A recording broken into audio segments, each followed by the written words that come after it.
following is a Comfortably Zoned Radio Network production. Hello, everyone. This is Rob Deininger with Comfortably Zoned Radio Network, and I'm here with Jack Degraw, and we're talking Yankees baseball. How you doing, Jack? Good. How are you today, Robert? Not too bad. Me and you were both interested to see what the Yankees would do come trade deadline, and it turns out they stood pat. Yeah, I think because, after the lousy pitching they had, like 7 games in a row in the Twins and Red Sox series, I think, teams thought they were going to be desperate, and they were just trying to ask for so much. And, it would have been nice to get Stroman or Ray and Bauer, but, for the asking price, I think the Yankees did the right thing. Yeah, and it seems like a lot of teams, they just didn't want a couple of prospects. They wanted a few of them, including Debbie Garcia, the Yankees' top pitching prospect. And it seems like he was the one piece they didn't really want to move. Yeah, from what I understand, the teams were asking like Frazier and Debbie Garcia and Clark Schmidt, and then I heard some teams were asking for Gleyber Torres. So, the Yankees probably did the best thing by holding off. Yeah, and I'm surprised Miguel Andujar's name wasn't thrown around. I know he hasn't been playing this year, but, he was runner-up to Rookie of the Year last year, and he did some he put up some historical numbers for the Yankees. Yeah, you never even heard that name mentioned. I thought some teams would, be interested in him, but, nothing came of it. Yeah, I know Houston was interested in Clint Frazier along with Debbie Garcia, and one of the beat reporters reported that the Yankees were willing to trade Frazier, but not both of them. No, I think when you give away 2 of your top prospects, that's a little too much just for rentals. And another thing, I hear some people talking, why the Yankees get Greinke. The Yankees were on his no trade. Yeah. So they could offer the house for Greinke, and he wouldn't have come to New York. Yeah, because didn't he have issues with anxiety pitching in L.A.? Yeah, early in his career, he had a lot of problems, and I was surprised to see he's got like 200 career wins or close to it. Yeah, he's a solid pitcher, and they actually traded him mid-game against the Yankees during the rain delay. Yeah, so that came out of nowhere, but there was never a chance of the Yankees getting him. So it's not like Cashman, didn't try. It wasn't even a possibility. No, and a lot of the names being thrown around like Stroman and Ray, they're good pitchers, but they haven't pitched in the postseason. Stroman, I know, doesn't have a great record at Yankee Stadium. The only really guy I would have been happy to see us get would have been Bauer, but I don't think, teams were just asking too much. Yeah, like with Bauer in New York, Cleveland and the Yankees could meet up in the playoffs. And, that would look too good. It would have been nice to get the other 2 pitchers, but or at least one of them. But, are they really that big of an upgrade on what you have? And if Tanaka and Paxton don't pick it up, it doesn't matter who you get. Yeah, and the Yankees think Severino might be able to return soon, right? Yeah, from what I understand, he should start throwing off the mound next week. And we were talking off air, Jonathan Lozaga, he pitched 2 innings in Double-A, and he had 3 strikeouts. So he'll be back in a couple of weeks. So there's some help from the injured list. Yeah, and Loiza, I like his arm. He impressed me last season when they brought him up. He looked good. He could be really useful out of the pen if they need him. Or as a starting pitcher. That's a good guy to have because he could be a swing guy. He can start or relieve, and hopefully if they get Montgomery back, and I think Betances might come back, and even Severino. So the trades you didn't make, if they can get one of these guys back, it's going to be a big plus. Yeah, and like off air, I was saying I don't think Cashman wanted to mortgage any of the future for the present. We've been the whole year without Severino and Montgomery. and Betances, who's an all-star as a setup man, and we still managed to be way ahead in first place. Yeah, I mean, you look at 4 of the 5 starters are like 25 and 22. You got Herman with 13 wins, and I mean, if you look at the way the pitching staff has been, besides Herman, you would figure, well, how's this team, even more than 5 games over 500? But they've kept it together, and as of now, they're having an excellent year. Yeah, and the only thing that worries me, I forgot that Chapman, he has an opt-out clause. Do you think he'll opt out of his contract at the end of the year? Well, there was reports of a couple of weeks ago. They said he was going to, and then they talked to Chapman, and he said no. But that's something that we'll be talking about in the off season and stuff. I mean, he's struggled a little bit lately, with his control. So, but he does this every year. So, but right now it's a concern. Yeah, because I think that could be too one of the main reasons they want to hang on to Debbie Garcia's, because he could contribute to the bullpen next season. Yeah, because you don't want to give an arm up like that. And I think you're right, Robert. At some point next year we could see him. I know he'll be down here in spring training, so that's something to look forward to. Yeah, because he started the season out in high single A and moved his way up to triple A already. Yeah, he was down here with the Tampa Tarpons, and he shot right up through the system. It's been like like Jabba Chamberlain like 10 or 12 years ago. Yeah. But Houston getting Greinke, though, I mean, they got a nice rotation that I'm sure we'll see in the postseason, hopefully. Yeah, they've got a tremendous pitching staff, and a couple years ago in the playoffs, when the Astros come up to Yankee Stadium, the Yankees, they beat them the 3 games, and a lot of the players said, they've never heard such, atmosphere, and I'm sure if Greinke pitches a game in Yankee Stadium, the fans will be whispering sweet nothing into his ears. So yeah, I don't know if they'll pitch in New York if it comes to that. But the Astros have a terrific team. Yeah, and the injury bug has struck Luke Voigt. Is he going to need surgery for that hernia?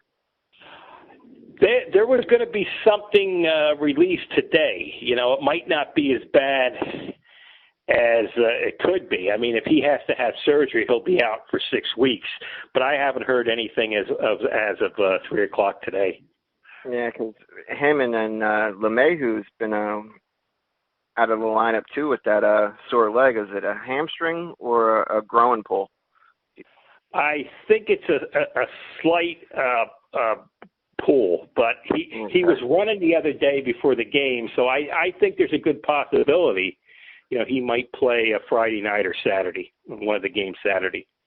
Okay, good. Yeah, and it seems Judge has been in a little bit of funk in the last 7 games. He's batting under 100, along with Aaron Hicks. They're both struggling pretty badly, I should say. Yeah, they're going through a typical slugger thing. A lot of strikeouts, and that's why you really miss a guy like LeMahieu in the lineup.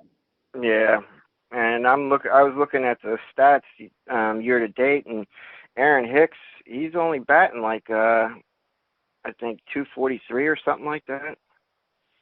I mean, he's 234. I'm sorry. Yeah, I mean he's hot and cold. It looked like he was snapping out of it last week, but he's got back into a bad funk and up striking out and stuff. So yeah. he needs to pick it up too. Yeah, and I'm looking at Clint Frazier. He played just the same amount of games as Hicks, but had a much better batting average. I'm kind of glad the Yankees didn't part with Clint Frazier, because I do think he could be a perennial all-star, especially with his bat. Yeah, I love Frazier offensively, and he can work on the defense. I think if Voigt goes under the knife, you might see Frazier come up from the minor leagues and you could stick him in the DH spot and put him in the outfield every once in a while. Yeah, I really do hope we see him back up here because he does belong in the major leagues, I think.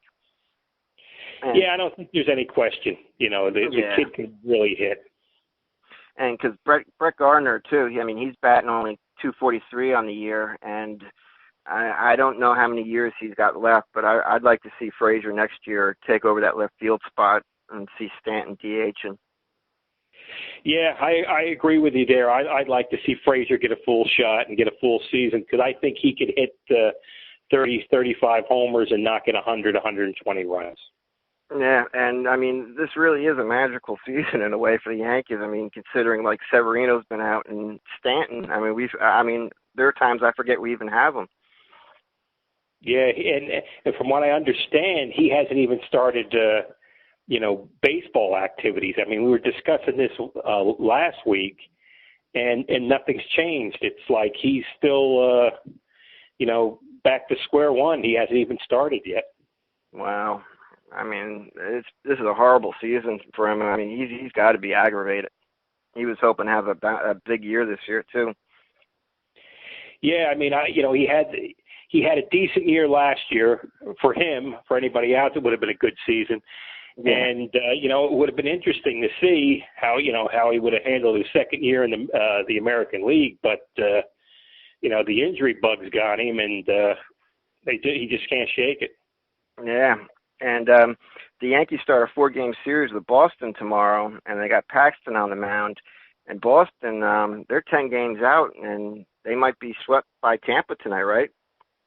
Yeah, they killed the Yankees the first 3 games in Boston, and you figure, okay, they got a home series, they got the Red Sox coming in and the Yankees, and now they've lost 3 games in a row. And like you say, Robert, they could get swept tonight. So the Red Sox are spinning their wheels too.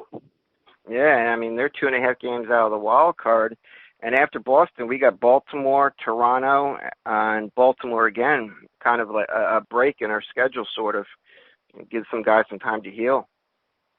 Yeah, that's a good thing. That we have the easiest part of the schedule coming up. Even though those teams, every team's going to win games once in a while, but they get through the Red Sox series. And, just like last week, I think the Red Sox got to win 3 out of 4.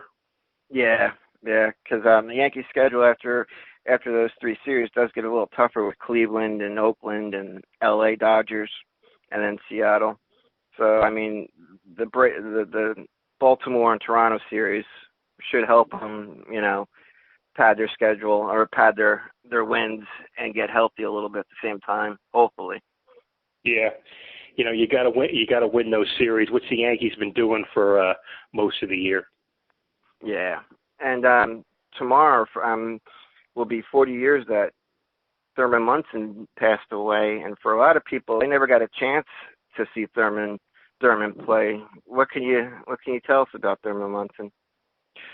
Well, his first big league hit was August 8th, 1969. It was his first game, and ironically, his first hit was off Catfish Hunter. No kidding. Yeah, and another interesting thing, Reggie was playing the outfield. And 2 days later, I was fortunate enough, it was August 10th, 1969, and I actually went to the Yankee game, and I seen Thurman's first home run. Wow. It was 3 homers on 5 pitches. Mercer hit a homer. And then the next pitch, Munson hit a homer. And then 3 pitches later, Stick Michael hit a homer. So we've seen the M, and M boys. Yeah. Yeah, the Yankees, he was selected 4th overall in 68, and he came up, late in 69 or the midseason in 69? He come up in August of 69, and he had like 97 at bats. So he was still a rookie. Yeah, and he actually won the Rookie of the Year award in 1970. Yeah. And you know, in those years, the Yankees, they weren't contenders because the Orioles had some terrific teams, but they had some good teams. I mean, one year they won 93 games. You know, they had Bobby Mercer and Roy White, and you can't forget Horace Clark, and they had Mel Stottlemyre and Fritz Peterson. So, you know, they had some good teams. Yeah, they won the World Series, was it 3 years in a row? Well, in 76, they lost the Reds. The Reds swept them. That's when the Reds had the great teams. But there's some videos around when Sparky Anderson, the Red manager, come to the mound, and he was talking about Munson. He goes, Jesus, he goes, that guy can hit. What a terrific hitter he is. He can hit the ball all field. Because I think Thurman hit .429 that series. Wow. And then the next 2 years is when the Yankees beat the Dodgers in 77, 78, and Thurman was a big part of that. And, that was a great memory. A lot of people remember him as being a great defensive catcher, which he was, 3-time Gold Glove winner. But offensively, he had a career .292 batting average. Yeah, and he was a solid hitter because he could hit the ball all over. He could hit the ball all around. And, once in a while he could dial up a home run. When he hit some big home runs against, Kansas City in the playoffs. And Thurman was a terrific all-around hitter. I mean, he was the first guy. I mean, I remember he could actually throw out runners from his knees. He had he'd catch the ball, and he'd snap it sidearm, to second base, third base, and he was an outstanding defensive catcher too. Yeah, and he also won the Most Valuable Player award in 1976. Yeah, that was when the Yankees broke the drought. I mean, they hadn't won anything since '64, and in '76, that they got they got Willie Randolph and they got Mickey Rivers, and I believe they won the division by 10 games, and that was a year Chambliss hit the home run in the fifth game to beat the Royals. And there's a picture you can see Thurman was on deck, and Thurman was jumping up and down when Chambliss hit the home run. Is that the year the crowd flooded the field? Oh yeah. Chambliss couldn't run around the bases. And the remarkable thing, too, is when he was named captain in 76 as well, and he was the first Yankee since Lou Gehrig to be named Yankees captain. Yeah, I mean, Gehrig got sick in 1939, so it was a long time between captains, and, they couldn't have made a better choice because, Thurman was a great leader. Yeah, and his death, I guess Gene Michael and George Steinbrenner made the phone calls to the teammates. They said, I remember there was a quote by Gene Michael saying that it was a very long day. Yeah, some of the things I remember, the Yankees had played in Chicago, and the thing was, Thurman asked Bobby Mercer and his wife, if they wanted to fly to, because Thurman wanted to go home to Ohio, and he had just purchased a new plane. Yeah. So he was practicing his landing, and he had two people with him who were, trying to teach him how to, fly the new plane. And what happened is with the new plane, he really didn't have the time in the air to be able to fly that. And go ahead, Robert. Sorry. Didn't Lou Piniella fly home with him the day before? Oh yeah, a lot of them flew. Like when they were out on the West Coast, I think Reggie flew with him, and Billy Martin flew with him, and I think Nettles flew with him once and twice. But I remember Bobby Mercer wouldn't fly with him. He says, you don't have you don't know what you're doing yet. Yeah, because I mean, it was a new aircraft that he bought, and he wasn't familiar with it yet. And like you said, he was practicing taking off and landing, right? Yeah, because I guess with the newer plane is he had a smaller plane, and when you hit, you hit the controller thing, it would react quicker. With the newer plane, there was like a 3 to 5, 7 second delay. And when he went to land, he missed the landing strip by 290 yards. And when the plane landed in the open field, it hit it like a tree stump. And that's when it burst into flames. And when,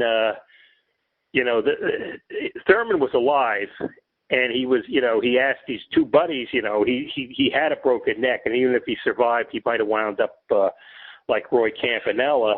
Yeah. And they tried to get him out. The two guys tried to get him out of the cockpit, but they were overcome by smoke. And, that's what killed Thurman was, the smoke, the smoke inhalation. Asphyxiation. But he actually landed the plane successfully like 2 or 3 times before the crash, right? Yeah, I mean that's what they were working on, and it was a terrible tragedy. My heart bleeds for his wife and the kids. It's just a terrible thing to go through. Yeah, there was a quote by Ron Guidry, who had a pitch, I think 3 or 4 days after he died, and Ron Guidry said that was the only day that he felt like he didn't want to pitch.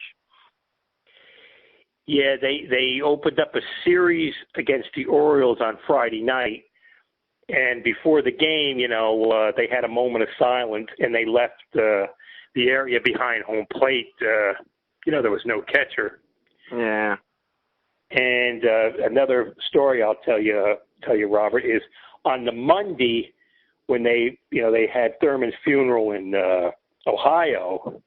They come back that night, and I was lucky enough to have a ticket for that game. So I actually seen the game when Mercer knocked in the 5 runs. Oh wow!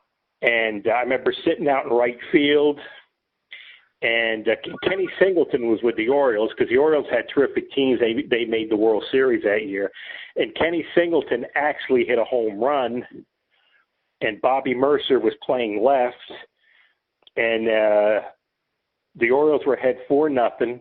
And in the 7th inning, Bobby hit a home run that landed right in front of us. So it was 4-3. And then going into the 9th, the Yankees had a couple guys on, and Tippy Martinez was coming in. He was an excellent lefty reliever, and Mercer being lefty, they left Bobby in, and he got the single to the opposite field to win the game. But it was a great moment and a sad moment at the same time. Yeah, I mean the players, they had to be extremely emotional. I mean, they were a close close group, weren't they? Yeah. Because they went through a lot together. I mean, a lot of those guys, they had Nettles there, and they had Mercer and Roy White, and they played together for years. From '69 on. And Lou Piniella was there, and Lou and Thurman were close. So it was a terrible thing for everybody. Yeah, Willie Randolph says there's not a day that goes by where he doesn't find himself thinking of them. I mean, and that says a lot about Thurman Munson. Yeah, and a nice thing is like Old Timers Day, they still bring Diane Munson back to the stadium, and even they have a Yankee camp down here for the old guys can play baseball, and they bring Miss Munson down, and they bring Catfish's wife down, so. They're still a big part of the Yankee family. Yeah, and that's good too. I mean, it shows a lot of respect to the Munson family. Yeah, and I think Thurman's son played a little bit with the Yankees too. Oh, I didn't know that. Yeah, he was in the organization for a little while, and it didn't pan out for him. Tough shoes to follow, but he did play pro ball. And he he played during an era with like Carlton Fisk, Johnny Bench. I mean, there were some really good catchers back then. Yeah, I mean, him and Fisk had a thing going, and a big rivalry because in the late '70s, the Yankees and the Red Sox had a great rivalry. I remember they had a couple fights at home plate up in Boston. I mean, Thurman and Fisk got in it, and Stick Michael got into it, and then they had one in '76 at Yankee Stadium. Lou Piniella got in it with Fisk, and Bill Lee, the Red Sox pitcher, come out, and he was yelling, mouthing off, and Nettles pushed or hit him, and then Lee fell down and fell on his shoulder and dislocated his shoulder. And then he come back, Bill Lee, about 2.5 months later, and the first time Nettles faced him, I was at the game at Yankee Stadium, Nettles hit a homer off him. That must have been a time to watch baseball. Yeah. And the interesting thing that night, Robert, Doyle Alexander, the Yankee pitcher, had a no-hitter for 8 innings. Wow. And the fans gave him a standing ovation. In the first pitch of the inning, I think Rick Burleson got a single. They got 3 hits that inning. But so I almost seen a no-hitter, too. Wow, that's cool. I was born in 1976 in October, and my dad said when my mom was in labor, him and the doctor were listening to the Yankee game. Well, that's he had his priorities right. You have to. You got to know what's important in life. Yeah.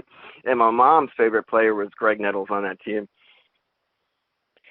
Yeah, Nettles was terrific. I mean, I think we talked about it a couple of weeks ago. I remember they got him from Cleveland. Yeah. And initially, he was having some fielding problems because I remember the Yankees were on WMCA in New York, and John Sterling had the show. He's now the Yankee announcer and has been there forever. But I remember people calling in, we got to get rid of Nettles. He can't field, and they should have got Buddy Bell.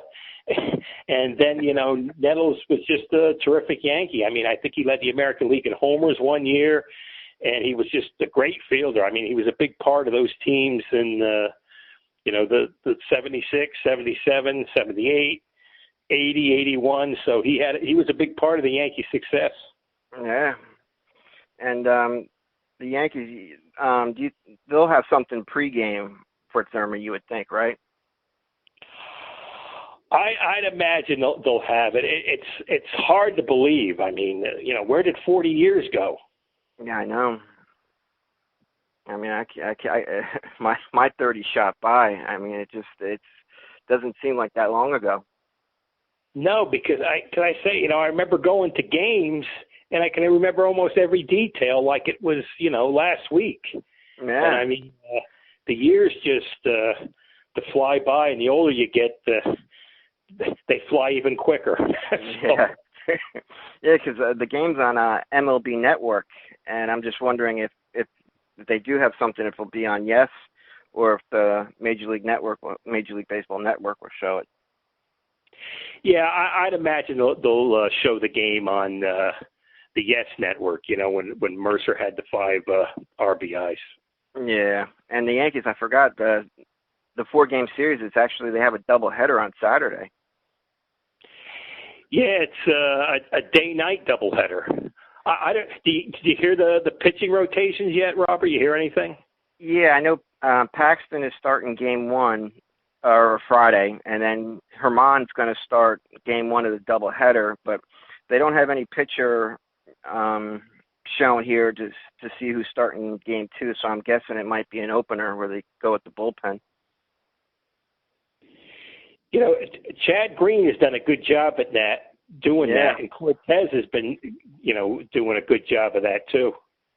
Yeah, because they have Happ finishing off the series on Sunday, so I'm guessing, they're going to go with the Chad Green to start game 2. There was talk too. I mean, when they get Lazaga back, maybe he could be, that role. But I mean, Paxton and Happ, they've had some injuries. I mean, there's some troubles in the first inning.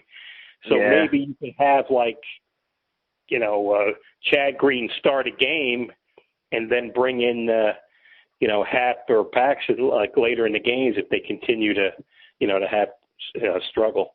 Yeah, because Paxton, he's 5-6 with an ERA of 4.72, and he hasn't won a game since I think June 21st.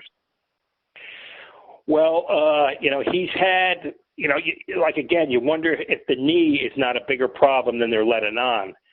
And I know there was earlier in the season in the game in Houston, Carlos Beltran was telling Paxton, you're tipping your pitches. So I don't know if that's an issue now, but it could be.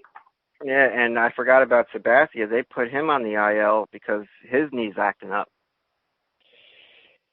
Yeah, hopefully, when CC comes back, this is the second time this year, and when he come back from the first time, he pitched well. But, we'll have to see how that plays out because, they're going to need these guys to pitch well down the stretch and into the playoffs. Yeah, and I know Jonathan Holder's ERA is a little high, but he's 5-2. Is he still with the Yankees Major League roster? I believe so. They've been sending, guys up and down, but I think he's with the Yankees now, and his velocity has increased since, he got sent down to the minors. Yeah, so and hopefully he'll pitch better. Yeah, and Cortez at lefty, he's been surprisingly good. Yeah, Green and him and that, that the role they have, they've really, they've come through big with the Yankees. So that's a guy you didn't hear about before the season, and he stepped up and he's done a nice job. Yeah, and Luis Cessa is another guy they, bring in every now and then. He's been pretty good this year too, coming out of the 10 for him. Yeah, they've liked him. He's been on the, the roster. He's been on the team for a few seasons with, iffy results, but he stepped it up a little this year, so he's become a better pitcher, and that's another good option they have. Yeah, and Domingo Germán, even though he's 13-2, he's approaching 100 innings. I think he's got 97 now. Do you think they'll start lightening his load a little bit as the season goes on? Yeah, I believe so. Instead of starting him like every, fifth day or so, you might see if Lazaga comes back and they got a little lead, they might skip him a start or two just to give him a little break and, to have him ready for, the playoffs. Yeah, and even though Tanaka hasn't been pitching that well lately, I think he would be your game one starter if the playoffs were to start tomorrow. Yeah, as long as he don't pitch against the Red Sox, he's given up 18 runs in 4 innings. So, yeah. But Tanaka's had success in the playoffs, and so he's capable of doing it. Even though their starters have struggled this year, they got a great record, and the guys are capable of pitching better because they've been good pitchers throughout their career, and hopefully they can turn it around, or it'll be an early exit in October. Yeah, because Happ and Sabathia have both given up 24 home runs on the year. Paxton's given up 17, so they're going to need one of those guys to step up in the postseason, or at least show signs that they can. Yeah, the home runs I can deal with if there's nobody on base. Yeah. If they pitch 5-6 innings and they give up 2 solo home runs, so what? It's 2 runs. It'll keep you in the game. But, those 2-run, 3-run homers, they'll just kill you. Yeah, and especially like with Paxton getting up runs in the first inning, it'd be nice to see our starters go a little bit longer, because if we keep bringing in those bullpen guys in the 4th inning, 5th inning, it's going to start wearing on them towards the end of the year. Yeah, I think you've seen an effect on some of the guys, like Britton. He hasn't been as effective. He's pitched well, but he hasn't been as effective as he could be. And Ottavina, he's pitched great, but you don't want to bring him in every, almost every game. It definitely catches up to you. Yeah, it does. What are you hoping for the next week, or what are you looking at for the Yankees? Well, for the series against the Red Sox, I'm hoping, for at least a split. And, if you win 3 out of 4, you could put the Red Sox, you could put them to bed for a while. And, the Rays are still hanging in there. And, what's the Yankee schedule coming up after the Red Sox? You know what that is, Robert? Yeah, they got 3 games with Baltimore at Baltimore. Then they go to Toronto to play 4 games, and then they come home to play Baltimore 4 more games. Well, that's 11 games. You should win 7 or 8 games there. So at least they get a little break of the schedule because they've had a tough run the last 10, 12 games. Yeah, and I see they play Boston, I think, for 4 games in September, and I think they face Tampa 2 more times later on in September.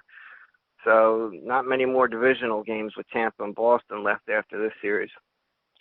No, and I think I think the Red Sox and the Rays, they got 5 games against each other. So the teams trailing the Yankees, are going to need a lot of help, to catch the Yankees. And the Yankees got like, a 8-9 game lead in the loss column, and they got like 3 or 4 games to make up. They played less games than the Rays and the Red Sox. So yeah, they're in good shape unless they collapse. Yeah, and right now you got Cleveland and Tampa in the wild card spot. So Boston, if they lose 3 out of 4 to the Yankees, they could be out of it. Yeah, there's still about 48, 50 games to go, so there's still time. But you have to start thinking you have to make a run at some point. And I mean, the Yankees got a big lead, so if the Yankees play decent baseball, you're going to force the Rays and the Red Sox to play like, win 75% of their games to, overtake the Yankees. So they're in a good spot. I know a lot of fans weren't happy they didn't get any pitching but the Yankees are still in a great position. Yeah, the fans on social media were they were pretty upset, and the vast majority of them, that we didn't pick up anyone. But I mean, there really wasn't an upgrade out there to be had. No, I mean, you don't want to, just, drain your farm system to get somebody, for 2 months. And, the guys they were talking about, I mean, I would have loved to get Bauer. Yeah. And, of course, you'd love to get Greinke, but he don't want to come to New York. No. But, like Stroman and Ray, like you were saying, they haven't pitched in the playoffs. And, they pitched well this year. But, the guys the Yankees have pitched well at some points and, over their career. So, I wouldn't mortgage the future just for, a couple months. Yeah, and Houston, I mean, they look to be the Yankees' top competition in the American League. I think we could be seeing them in the championship game again this year. Yeah, well, they have outstanding, pitching. So, that's a tough road they're going to have to overtake. But I mean, look at them last year. The Astros had great pitching, and the Red Sox come in and they beat them in 5 games. So, you never know. The thing about baseball, you don't play it on paper. You play it on the field, and it all boils down to who's playing better at that time. Yeah, and I'd like to see Aaron Judge start getting back, because he's been in a little funk lately, and it seems when he's doing good, the team's doing good. Well, he's a great player. I'm sure he'll turn it around. Sluggers go through this. They look lousy for a while, and then when they pick it up, they're one of the best players in baseball. Yeah, and like I was saying earlier, with the Baltimore and Toronto coming up after Boston, it'd be nice to get some players back, like maybe Sanchez. He's been out for a while, and some guys, get healthy. Yeah, I haven't heard too much about Sanchez. I believe he could be back, by the end of August. It's just amazing what they've done with all the injuries. It's mind-boggling. Yeah, and last week after we got done, Troy Tulowitzki announced his retirement. Yeah, he was a terrific player throughout his career, and I'm glad for him. He was always a big Yankee fan, so he did get a chance to play for the Yankees. I had some high hope for him, but when the injury bug hits, there's not much you can do. And I mean, it's always a sad thing for these players because these guys love baseball. I mean, the fans love baseball, but these guys are obsessed with it, and they've been that way since they were kids. I mean, nobody wants to be hurt. Bird don't want to be hurt. Ellsbury don't want to be hurt. And, it's a tough thing when you have to give up something you love. Yeah, and he became a coach, I think, with Texas. I forget. I think it was Texas, but he became part of the coaching staff with, I think, Texas. Well, I think he put out a tweet and saying, I still want to stay in the game. And right afterwards, he's still staying in the game. And I think another thing, Robert, in the back of his mind, he might be thinking, well, if I can recover over the off season, maybe I can come back with Texas in the spring. So yeah, and I mean it's a shame because he's only 34, I think, and it's those leg injuries. After they're brutal to overcome sometimes. Yeah, I mean Tulowitzki looked like he was going to be a Hall of Famer earlier. Yeah, he had some terrific years, and I think he was a big Derek Jeter fan too. So. Oh yeah, that's right.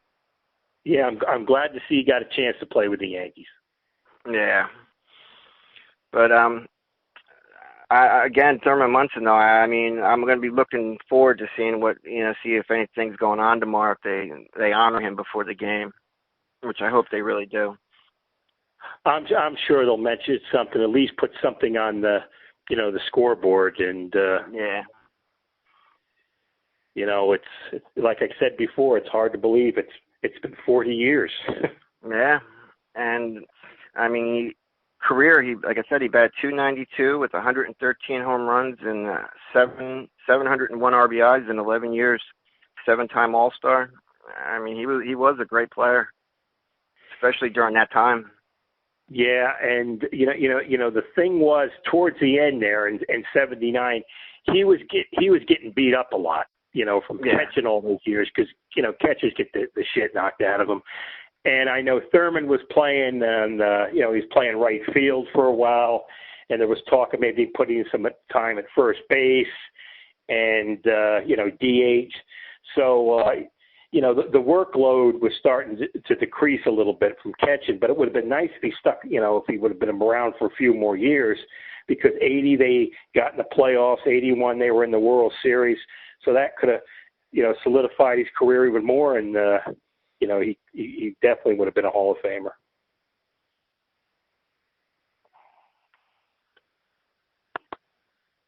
Robert? Jack, can you hear me? Yeah, I can hear you. Okay. Talkman, he's been playing really good baseball. He's batting .278. I thought he was more of a defensive player, but he's shown he can swing the bat a little bit. Yeah, I mean, there's another great, pickup. You didn't hear anything about this guy. He was a big hitter in the minor leagues, and look what he's done. I mean, Talkman and Voit and Maven and Gio. It's like, they've really made some, great pickups. I mean, the pitching's not maybe where you want it to be, but the team is solid. Yeah, I mean, Maven's batting over 300, and Urshela, I mean, he's batting, I think, 311, and he just continues to play solid defense. I mean, he's been really good for the Yankees this year. Yeah, they keep coming up with these guys. I mean, I remember seeing Gio in spring training, and it was like, who is this guy? With Andujar, and then Andujar gets hurt, and this guy just steps in and plays terrific baseball. Yeah, and I mean, the next couple of years, we're going to have a really good team, especially, when we're completely healthy. I mean Stanton, Severino, Andujar, Betances. I mean, we have some big names that haven't played this year. Yeah, I know. And you look at the outfield, they got like 7 outfielders. Yeah. You know, you got Judge, you got Stanton, you got Hicks, you got Gardy, you got Maben, Frazier, Talkman. So, you know, maybe in the off season, you know, you might see some moves. And then you got, you know, that Florial kid on the horizon. So, yeah. You know, we'll see what happens in the off season. You know, maybe they can pick up some pitching. Yeah, because I would like to see them give DJ LeMahieu an extension, because I know they signed him for 2 years, but I'd like to see him stick around New York for a little while longer. Yeah, I mean, I knew he was a good player. I knew he was a great fielder, and he won the National League batting champion, but I didn't realize, you know, he was this good of a hitter. I figured, you know, 290, 300, but he could really hit all fields, and not only that, he's got some power too. So you could play him anywhere in the infield, and he'd do a good job. Yeah, Gary Sanchez gave him the nickname The Machine, and it's caught on with all his teammates because he's like a machine. Yeah. And you know, another thing I remember earlier in the season, he hit like a 3-run homer off Verlander. So, you know. I hope he does it in the playoffs if they meet. Yeah, because I think as a leadoff hitter, I think he has the most multi-hit games and RBIs from a leadoff spot. Yeah, I wasn't aware of that. Yeah, so I mean, it'd be nice to see him back in the field healthy. It's like I was saying before, I think the series with Baltimore and Toronto, that 11-game stretch, get these guys healthy. Yeah, I know he was running the bases, you know, before Tuesday night's game, so we could see, you know, maybe we could see LeMahieu over the weekend against the Sox. That'd be great. And hopefully when we talk next week, we'll know more about Severino and see who might be coming back towards the end of August. Yeah, the big thing is to get these guys on the mound. When they get on the mound, you know, and they start the rehab, then you get excited. Right now, everything's still pretty much up in the air. Yeah. Well, same time next week, Jack? Yep, sounds good, Robert. Fun as always. Yeah, it's always a fun time. All right, everyone out there, you have a good day. Thanks, Jack. Thank you. Bye-bye now.